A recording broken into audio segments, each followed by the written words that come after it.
El centro de mando del sistema de telemetría de la JAPAI es una muestra de la modernización de sus equipos para hacer más eficiente el sistema de agua potable, informó su director Sergio Chanlugo. El centro opera las 3 plantas y los cárcamos para hacer eficiente el servicio y al personal. Esta modernización de todo el sistema de operación de la JAPAI es un cambio totalmente, sobre todo, de visión hacia los resultados y hacia la eficiencia de un sistema de agua potable.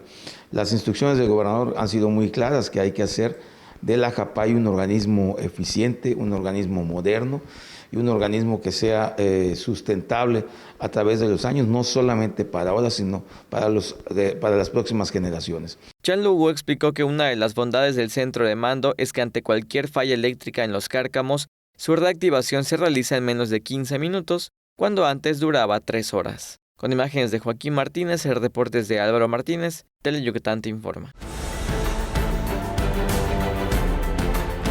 Teleyucatán te informa, lunes a viernes, 8 de la noche.